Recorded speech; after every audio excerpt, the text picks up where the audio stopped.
오늘은 3장 말씀인데 어제는 2장 말씀이었죠.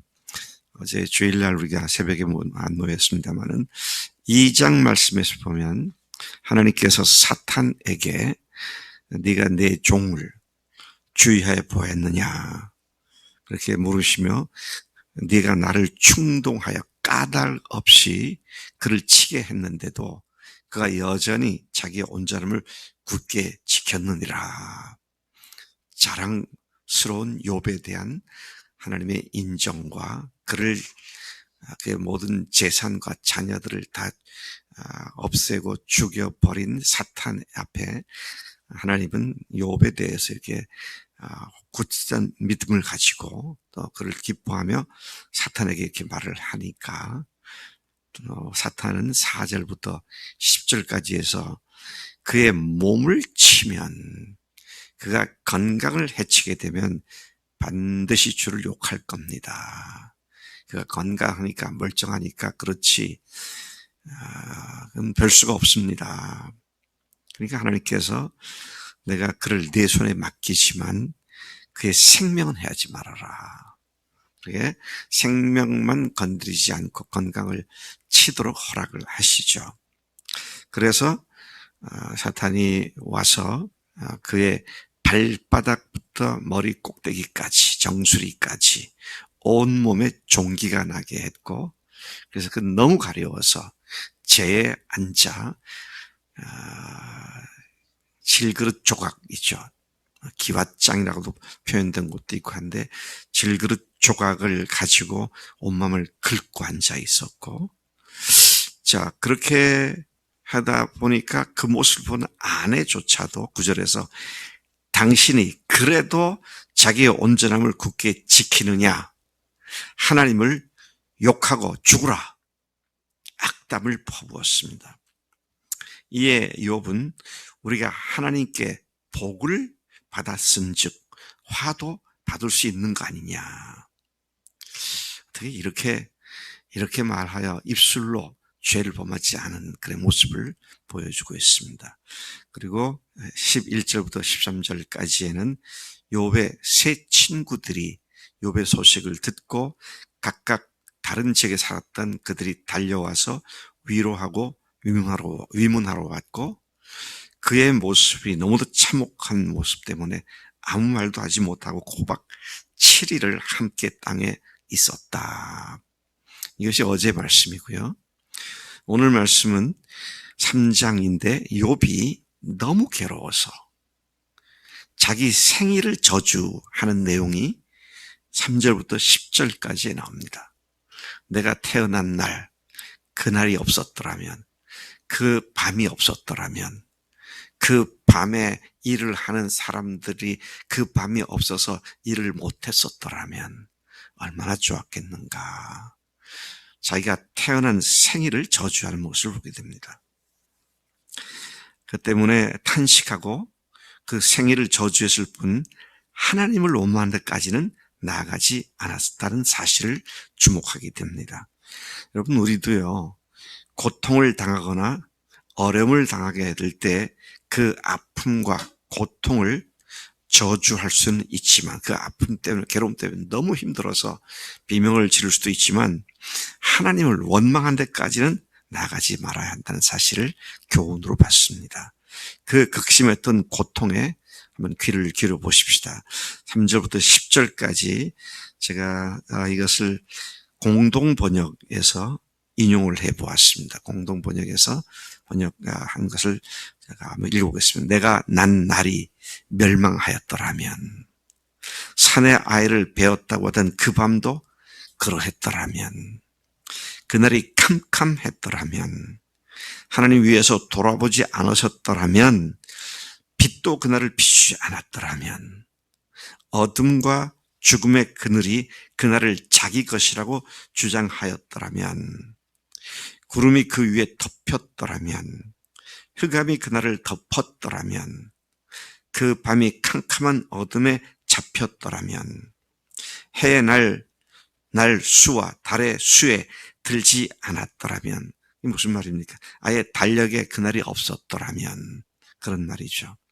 그 밤에 자식을 베지 못했더라면, 그 밤에 즐거운 소리가 나지 않았더라면, 나를 저주하는 자들, 곧 리워야단을 격동시키기에 익숙한 자들이 그 밤을 저주하였더라면, 밤일 하는 사람들이 그 밤을 저주하고 그 밤이 없었더라면, 그런 말이죠. 그 밤에 새벽 별들이 어두웠더라면, 그 밤이 광명을 발할지라도 얻지 못하며 동틈을 보지 못하였더라면 좋았을 것을. 그리고 10절에 이는 내 모태의 문을 닫지 아니하여 내 눈으로 환난을 보게 하였음이로구나. 여러분, 어려움과 고통 가운데 이 정도의 탄식을 해본 적이 있으세요? 네, 참 비교되기 어려울 만큼 아주 강한 탄식을 하고 있는 그의 고통스러운 외침을 우리가 여기서 보게 되죠. 얼마나 힘들었으면 이렇게까지 탄식을 했을까 생각을 하게 됩니다. 11절부터 19절까지 욥이 현실 도피의 수단으로 죽음을 갈망하는 모습을 보여주고 있습니다. 내가 죽었더라면 죽음아 나한테 와다오. 이런 이야기를 하고 있습니다. 어찌하여 내가 태에서 죽어 나오지 아니하였던가. 어찌하여 내 어머니가 해산할 때 내가 숨지지 아니하였던가. 어찌하여 무릎이 나를 받았던가. 어찌하여 내가 젖을 빨았던가. 그렇지 않았다면 지금 내가 평안히 누워서 자고 있었을 것이고, 자기를 위하여 폐허만 일으켰다 죽은 세상 임금들과 모사들, 그리고 또 금과 은으로 집을 채운 고관들과 함께 있었을 것을, 죽어서 무덤에 함께 있었을 것을, 또는 낙태되어 땅에 묻힌 아이처럼 나는 존재하지 않았겠고 빛을 보지 못한 아이들 같았을 것이라. 거기서는 악한 자의 소란도 없고 피곤한 자가 쉼을 얻으며 갇힌 자가 다 감독자의 호통 소리도 듣지 않고 평안히 있었을 것이며, 작은 자와 큰 자가 함께 있고 종도 상존도 없을 것이다. 이 시편 기자가 시적인 표현으로 탄식을, 죽음을 차라리 동경하고 바라는 그의 마음을 이렇게 아름답다? 시적 표현을 했는데요. 오늘 어려운 사람들이 너무너무 어려우면 뭐라고 말합니까? 도저히 견디기 어려우면 뭐라고 말해요? 죽었으면 좋겠다 그러잖아요. 지금 그 얘기를 하고 있는 겁니다. 차라리 죽는 게 낫다. 내가 이렇게 살아서 뭐하나. 이 고통 때문에 사느니 차라리 죽는 것이 좋겠다. 이제 이런 탄식을 지금 그가 하고 있는 것이죠. 거기까지는 괜찮습니다. 인간이니까요. 고통스러울 때 고통스러우고 아플 때 아프다 그러고 괴로울 때 괴롭다고 하는 것, 그게 큰 죄는 아니죠. 근데 끝까지 그는 하나님을 원망한 대로 나가지 않습니다. 자, 이 이야기를 7일 동안 옆에서 들었던 세 친구들 중에 아마 연장자로 보이는 엘리바스가 그에게 이야기를 시작합니다.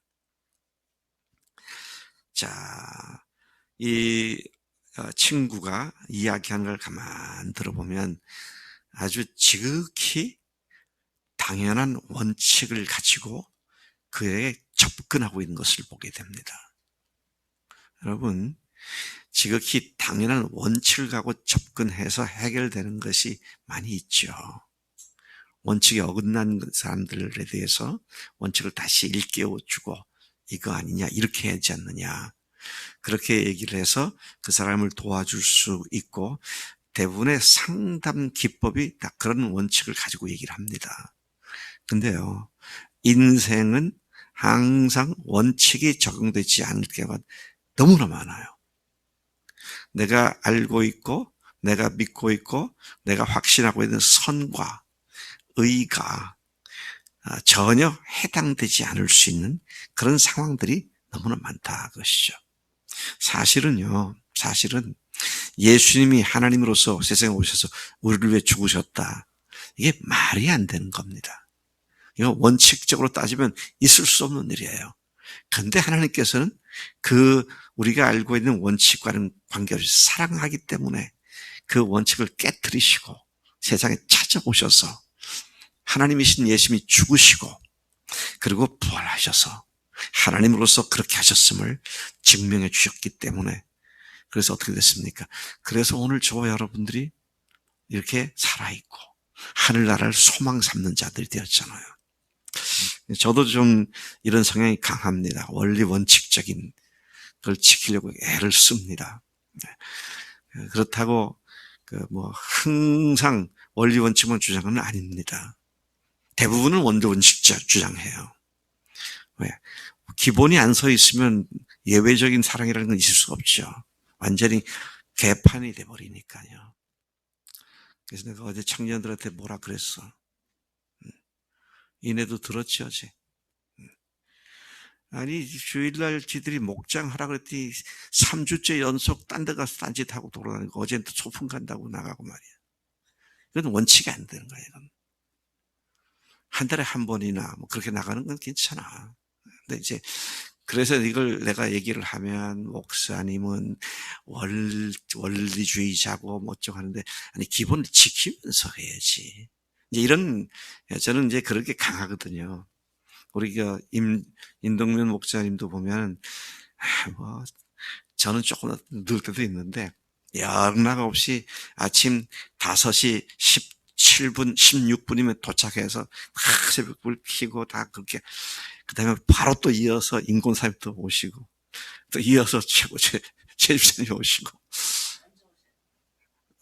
어떤 때는 늦게 오시고 그렇게 하는데 그런데 또 가만히 보면 그것만이 전부가 아니고 여러 예외적인 상황을 또 이해하고 인정하고 받아들이고 오늘 시작되고 있는 엘리야스 빌닷 그다음에 누구죠? 세 사람 이 사람들의 그 상담을 보면 상담하는 거거든요. 이게요. 상담하는 걸 보면 한 사람도 예외 없이 원리 원칙을 얘기하는데 전혀 욥에게는 다가가지 않는 말씀입니다. 그래서 여러분 원칙은 지켜야 되지만 세상에 있는 일들이 하나도 똑같은 게 없어요. 오늘 발생한 일과 내일 발생한 일이 똑같이 반복되는 게 거의 없어요. 문제가 생겼다 하면 전혀 새로운 양상을 띠기 때문에 이 경우도 어떻게 해야 되지? 그렇게 생각하게 되잖아요. 자, 제가 이런 말씀을 드리는 이유는 아주 훌륭한 상담을 해주고 조언을 해줬지만 받는 사람에게는 전혀 터치가 되지 않는 이런 얘기를 해서는 안 되겠다. 자, 이 사실을 말씀드리고 있는 것이죠. 자, 왜 고난이 임하느냐? 죄 때문이다. 이게 딱 도식화가 되어 있는 거예요. 왜 고난 가운데에서 하나님은 자신의 생명을 연장시켜 주시는가? 자, 이런 문제에 대해서 이거 뭐냐? 죄 때문이다. 그래, 네가 뭔가 분명히 잘못한 게 있으니 이렇지. 잘못 안 했는데 이럴 수는 없다. 하나님은 선하신 분이기 때문에 네가 잘못했기 때문에 이러니까 회개해. 이제 이런 얘기를 하는 거잖아요. 참 우리가 좋은 이야기이긴 하지만 그것이 모든 교회에 똑같이 천편일률적으로 적용되지 않을 수 있다고 하는 이 사실을 염두에 둬야겠다라는 것입니다. 그가 말하는 걸 들어보면요. 어찌 고난당하는 자에게 빛을 주셨고 마음 아픈 자에게 생명을 주셨는고 그럴 수는 없다. 이제 이런 말이죠. 이러한 자는 죽기를 바라도 죽지 않고 땅을 파고 숨긴 보배를 찾은 보다 더 간절히 죽음을 구하다가 무덤에 들어가 묻히면 심히 기뻐하고 즐거워할 터인데 그런데 길이 보이지 않는 사람에게 어찌 생명의 빛을 주어 음식을 놓고도 탄식하며 내 입에서는 앓는 소리가 쏟아진 물같이 쉴 새 없이 쏟아지는구나. 내가 두려워하는 그것, 내가 무수하는 그것이 내 몸에 미쳐 나는 평온도 안일도 휴식도 없고 다만 불안만 있구나. 이게 지금 엘리야스가 한 것 이야기한 데 대해서 그가 욥이 다시 이야기하고 있는 이야기인데 까닭 없이 이런 일은 오지 않는다. 그 뭐냐? 죄 때문이다. 이제 그런 이야기를 하고 있는 것이죠. 근데 저주 또는 고통, 고난은 은혜 가운데에서도 올 수 있다. 그 사실 우리가 알아야죠. 그래서 어떻습니까? 어려움과 고통 가운데 있는 사람들이 우리가 할 수 있는 말이 뭐예요? 우리는 네가 지금 왜 이런 일을 겪고 있는지 모르지만 주님은 반드시 이것을 너에게 최선으로 바꿔주실 거야. 그렇게 얘기를 할 수 있죠. 너 죄 졌어. 죄인 내게 분명해. 회개해. 이러면 아무 도움이 안 돼요. 우리가 사도 바울도 로마서에서 모든 것이 합력하여 선을 이룬다라는 말씀 우리가 생각한다면 우리에게는 하나님의 자녀들이 된 그리스도인들에게는 그 어떤 것도 버릴 것이 없다. 그것에서 귀한 것을 취할 수 있다. 욥기의 말씀이 생각납니다. 뒤에 끝부분에 가보면 네가 천한 것에서 귀한 것을 취할 것 같으면 너는 내 입같이 거룩하게 될 것이다. 여러분 이런 사실들을 염두에 두시고요. 모든 원칙을 뛰어넘는 주님의 섭리와 사랑을 인정하고 그분을 의지하고 살아갈 때 아무리 어렵고 고통스러운 일을 하더라도 하나님께서는 그것 가운데서 이전에 누리지 못한 큰 은혜와 복을 누리게 하실 줄로 믿습니다. 하나님 아버지 감사합니다. 이 아침에 욥기를 통하여 저희들에게 다시 말씀해 주신 것 감사합니다. 엘리바스의 원리 원칙에 입각한 조언과 상담과 충고가 아무 의미가 없었던 것을 저희들이 압니다. 그러나 주님의 모든 것을 뛰어넘고 초월하는 사랑과 섭리를 우리에게 다시 일깨워 주시니 감사합니다. 십자가가 그렇고 부활이 그렇고 예수님을 영접하는 자에게 하나님의 자녀가 되는 권세를 주신 것도 그렇고 하나님 우리의 논리를 뛰어넘는 하나님의 은혜가 오늘도 우리를 붙잡고 있는 줄로 믿사오니 모든 상황에 오히려 기뻐하며 즐거워하며 악한 것을 선한 것으로 바꾸는 적극적인 믿음의 생산력을 갖는 우리가 되도록 인도해 주신 줄로 믿습니다. 오늘도 그렇게 살겠습니다. 감사하고 예수님의 이름으로 기도했사옵나이다. 아멘.